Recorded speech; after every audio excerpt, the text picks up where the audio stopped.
So we covered a lot of material in the customer segment part of the business model canvas. We talked about the jobs to be done, we talked about pains, we talked about gains, we talked about multi-sided markets, and we closed with market type. Let me give you an example of a couple of startups who actually went and tried to define their customer segments. So here was one that the startup was actually trying to understand how to find foreign students at universities. And so they were putting together their archetype. And this was just a definition of meet this student, and here's who they are, and here's their family, and oh, this is their first time in America. And because it was about providing financial services to foreign students, they actually understood something about their credit score, about social security number, U.S. address, whether they were responsible academically and financially, and whether their social network was responsible. Another example of a customer segment was someone making new kiteboarding equipment. Who were their customers? Professional kite surfers. They solely concerned with performance, but they had another segment, average kite surfers. And they had a third, prospective kite surfers. And though I don't think they were this young, they were actually trying to understand how to segment their market and what their specific performance needs for kite surfs were in each segment. The other thing that we're interested in doing, if you remember in customer segments, is understanding the day in the life of a customer. Now, sometimes this could actually be diagrammed as how do they spend their time?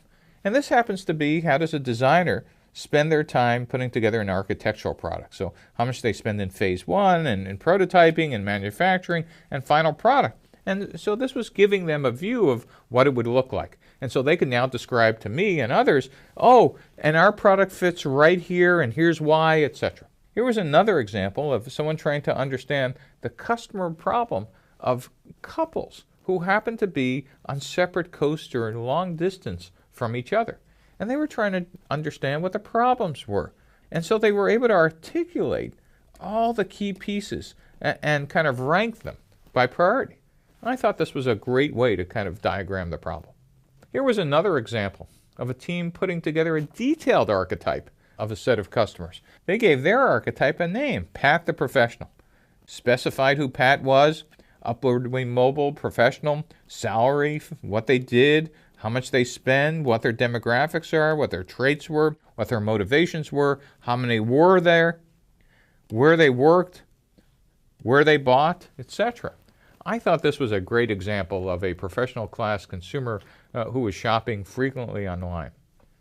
Another example in medical devices, trying to understand two segments, oncologists and pathologists. Here's what they did, here's what they cared about, and more importantly, here's how they paid.